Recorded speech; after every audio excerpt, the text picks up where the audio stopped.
네, 이번 시간 복지국가와 사회복지, 복지국가와 사회복지, 그리고 사회복지 실천 대상과 공급자, 잠시 강의기획서를 보면 우리가 지난번까지 5주제로 사회복지 역사에 대해 살펴봤어요. 그래서 이번 주는 6주제 복지국가의 사회복지, 그리고 7주제 사회복지 실천 대상과 공급자, 이렇게 같이 묶어서 진행하도록 하겠습니다. 네, 복지국가와 사회복지는 복지국가 개념과 배경, 그리고 발전 과정, 그리고 관련 이론, 유형화 이렇게 살펴볼 거고요. 사회복지 실천 대상과 공급자는 실천 대상, 그리고 공급자 이렇게 살펴보도록 하겠습니다. 먼저 복지국가와 사회복지에서 복지국가의 개념과 등장 배경입니다. 네, 복지국가의 개념은 뭘까요? 국가가 복지됐다. 네, 복지는 뭘까요? 안정된 상태. 네,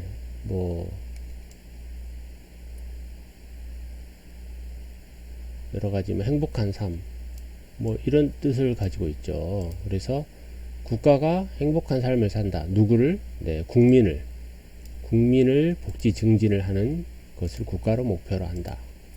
네, 그거죠. 그래서 우리가 여러 이념이 있어요. 공산주의 국가, 민주주의 국가, 자본주의 국가, 이렇게 이념적인 국가를 명하는데, 그 중에 하나의 종류가 복지국가다. 이렇게 보는 것입니다. 그러면은 민주주의 국가면서도 복지국가일 수도 있고, 자본주의 국가면서도 복지국가라 할 수도 있고, 이게 겹칩니다. 딱딱 떨어지는 게 아니고, 네. 그래서 복지를 실현하는 국가다. 그래서 굉장히 복지를 잘하는 국가다. 그게 복지국가라고 우리가 큰 개념이라고 볼 수가 있어요. 학자마다 다른 개념이 있는데요. 모든 국민에게 최소한의 수입, 영양, 건강, 주택, 그리고 교육을 보장하는 국가가 바로 복지국가다. 그래서 최소한의 수입 정도, 최소한의 건강, 최소한의 교육, 네, 이런 것들을 보장해야 된다는 거죠. 핵시어의 정의를 보면 국민의 삶에 관해 국가가 책임을 지는 것이다. 네, 국가가 책임을 진다. 국가가 책임을 지려고 노력하고 있어요. 요즘에 보면. 그래서 점점 복지국가로 가고 있죠. 네, 그리고 기회 평등을 촉진해서 국민의 삶을 향상시키는 국가가 복지국가다. 네, 미시라의 정의. 국민의 삶과 관련된 최소한의 전국적 기준. 여기도 최소한의 기준을 유의를 강조했네요. 그걸 국가가 책임져야 된다. 라고 보는 것이죠. 네. 코르피의 정의. 여기도 최소한의 사회보장을 전제조건을 해야 된다. 네. 국가가 최소한의 어느 보장을 해줘야 된다라는 거죠.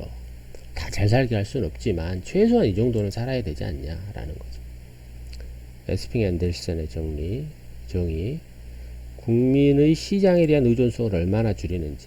나중에 이 탈상품화에 대해서 여러분 자세하게 배우는데요. 이 탈상품화를 미리 좀 설명을 드리면, 이 상품이라는 것은 인간을 상품화하지 않는다. 그런 뜻을 말해요. 이걸 좀 더 확대해서 가보면은 상품화하지 않는다? 인간이 상품인가? 이렇게 생각할 수 있는데, 국가가 너무나 자본주의적 성향을 갖지 않는다. 그렇게 보면 돼요. 우리가 여러분 졸업하고 이력서 내고 막 어디 연봉이 얼마고 뭐 조건이 어쩌고 취업 조건이 어쩌고 이렇게 취직하잖아요. 그렇게 상품화하지 않는다는 거예요. 자본주의에서는 그렇게 하는데 복지국가에서는 너무나 국민들이 직업에 연연해 할 필요가 없다. 국가가 직업을 만들어 놔버렸다고 해야 될까? 그래서 이 상품을 국민들을 너무 상품화하지 말아라. 그래서 탈상품화에 대한 성향이 많은 것이 좋다. 그래서 국민이 시장에 대한 의존성을 줄이는 것을 바로 탈상품화라고 얘기를 하는 거예요. 나중에 이제 탈상품화, 탈가족화, 이것 제가 다 설명을 더 추가로 드릴 거예요. 그래서 지금까지 여러 학자들의 그 정의를, 공통점을 살펴보면 이런 것들이 나와 있어요. 복지국가는 자본주의 경제체제 속에서 발전이 된 것을 알 수가 있어요. 왜 그래요? 자본주의가 있으면서 경제가 발전하고 산업이 발전하면서 어떤 문제가 생겼죠? 빈부의 격차가 엄청나게 벌어졌다는 것이죠. 그래서 그러한 빈부의 격차, 뭐 불평등, 뭐 실업 이런 것들, 뭐 빈곤 이런 것들을 해결하기 위해서 복지국가가 탄생할 수밖에 없었다. 네, 그래서 사실은 서구 사회가 산업혁명이 일어나면서 자본주의가 들어서고 산업 경제가 발달하면서 엄청난 빈부격차가 나타나면서 노동자의 삶이 너무너무 피폐해졌죠. 그러다 보니 그런 문제를 해결하기 위해서 공산주의나 사회주의적인 성향이 등장할 수밖에 없었죠. 그래서 복지국가는 약간은 사회주의적인 성향을 가질 수밖에 없다. 이겁니다. 무상급식, 무상의료 다 이런 거 공산주의 사는 거예요. 그러나 공산주의처럼 완벽한 평등, 이건 인간에서 있을 수 없으니까 어느 정도는 평등을 하되 자기 재산이나 자본은 인정하되 그래도 우리가 사회주의적인 뭔가 무상급식, 무상의료 이런 것들은 꼭 필요한 거기 때문에 해야 되지 않냐라는 거죠. 네, 두 번째, 정치적 민주주의를 전제하고 있어요. 이건 무슨 얘기냐면 공산국가하고 아까 사회주의하고 비슷하다겠는데요. 사회주의 국가에서는 사실상 표현의 자유 이런 거 없었어요. 선거권 없어요. 일당 독재인데 무슨 선거권이 있어요. 여러분 전 세계에서 유일한 공산국가 북한에 선거권 있나요? 없어요. 네, 없습니다. 물론 자본주의를 선택한 그런 공산국가가 있어요. 지금 중국, 뭐 베트남 이런데 선거 없습니다. 네. 그래서 거기는 정치적 민주주의를 전제하고 있다라는 거죠. 그래야만 복지국가다라는 거죠. 그래서 사회주의적 성향을 띠임에도 불구하고 공산주의 국가는 복지국가라고 부르지 않는다는 것이죠. 네, 세 번째, 앞선 여러 학자들이 이런 것들을 얘기를 했어요. 국가가 책임을 전다. 최소한의 뭘 해라. 최소한의 수입을 보장해라 라고 했죠. 그래서 세 번째는 최소한의 인간다운 생활을 보장하는 것이 바로 최소한의 국가적 수준이라는 것들을 만들어 놓는 것이 이 복지국가의 공통점이다. 이렇게 정리할 수가 있습니다. 복지국가의 등장 배경입니다. 복지국가라는 용어를 누가 맨 처음에 사용했을까요? 이걸 연구한 사람이 브루스라는 학자가 있어요. 복지국가 누가 제일 먼저 사용했을까라고 했는데 여러 사람들이 썼겠지만 사실은 이게 문헌과 기록이 있어야 그 사람이 최초라고 인정받을 수 있어요. 그래서 템플 대주교가, 네, 대주교예요. 종교 지도자죠. 당시에 언제 2차 세계대전 당시에 복지국가라는 용어를 최초로 사용했어요. 네. 왜 사용했을까요?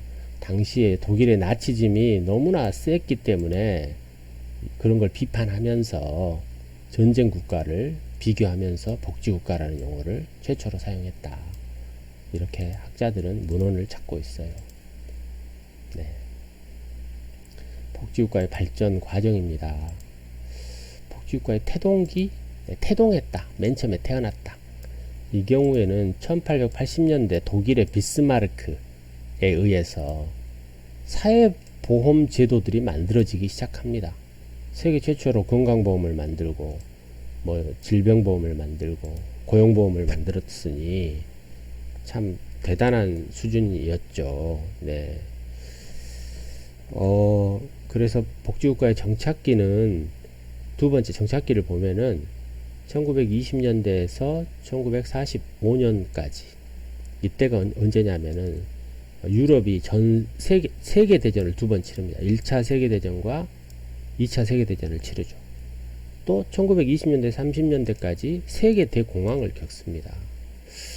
이때 전 세계가 어떻게 됐을까요? 굉장한 위기가 고조가 되고 상당히 불안하고 전쟁이 있고 대공황이 나타났기 때문에 우리가 어떤 경제 개입이라든가 복지 개입을 나타날 수밖에 없었다. 그래서 국가가 복지 제도를 해야 된다. 제도를 만들어야 된다. 복지 예산을 늘려야 된다. 이렇게 해서 복지국가가 정착하기 시작한 시기가 1920년에서 1945년이다. 이렇게 볼 수 있습니다. 그 다음 복지국가의 성숙기 1945년에서 75년인데요. 네, 2차 세계대전이 종결된 1945년부터 75년까지는 황금기라고도 말을 해요. 복지국가의 황금기. 그래서 이때는 엄청나게 발전을 합니다. 그도 그럴 것이 전 세계가 공산주의와 민주주의로 나눠졌었어요. 당시에. 근데 민주주의는 사실은 자본주의적 성향이 강한 나라였었거든요. 그러다 보니 노동자들이 공산주의를 흠모하기 시작해요. 아, 거기 가면은 똑같이 잘 먹고 잘 사는 게 아니라 못 살아도 똑같이 살더라. 이렇게 되는 거죠. 그래서 사회주의적인 성향이 강한 복지를 흠모하게 되죠. 그래서 자본주의도 할 수 없이 약간의 사회주의적인 성향인 제도를 할 수밖에 없었어요. 그것이 바로 복지였었죠. 복지. 아까 얘기한 무상급식, 무상의료 이런 것들. 그래서 자본주의나 민주주의 국가에서도 공산주의와 같은 무상정치, 무상정책을 하죠. 그게 바로 복지다. 이렇게 보는 겁니다. 그래서 분명한 것은 같은 무상정책을 하더라도 공산주의랑은 다르다. 그게 복지국가다. 이렇게 보면 됩니다. 침체기는 1970년대 후반부터 90년대까지인데요. 이때 왜 침체됐을까요? 이렇게 막 퍼주다 보니까 1945년부터 70년대 중후반까지 막 퍼주다 보니까 일을 안 해요. 사람들이. 공산화가 돼버리려고 하고. 그리고 경제가 무너져요. 특히 석유파동, 경기 침체, 실업 증대가 있어요. 일을 안 하니까. 그러니 국가가 망할 수도 있다. 그런 전제가 만들어집니다. 그때부터 다시 너무 복지하지 말고 좀 줄여보자. 다시 뭔가 자본주의로 가보자. 그래서 개인의 자유라든가 일할 수 있는 여건을 만들어 보자. 이것이 등장한 것이 바로 1980년대부터 시작된 신자유주의입니다. 당시 레이건 정부와 대처 정부가 나서서 이 신자유주의에 대한 이념을 만들어서 복지를 줄이고 공산주의를 타도하고 개인의 자유와 개인의 노동을 더 확대하고 세금을 덜 걷고 그런 정책을 펴기 시작합니다. 네. 1990년대 이후는 어떻게 됐나요? 그렇게 했음에도 불구하고 근대 1990년대는 인구가 고령화되고 여성이 사회 참여되고 출산율이 낮고 이러다 보니 어떻겠어요? 당연히 이들을 돌보는 정책이 만들어질 수밖에 없었겠죠. 그렇게 하다 보니 복지 비용이 지출이 증가될 수밖에 없었겠죠. 그래서 복지 국가는 점점 확장하는 추세다. 그래서 우리나라의 경우도 어떻습니까? 복지 비용이 점점 늘어나고 있잖아요. 우리나라도 복지 국가로 가고 있는데, 네, 그런 추세라고 볼 수가 있습니다. 네, 여기까지 복지 국가의 발전 과정까지 일단 살펴봤습니다.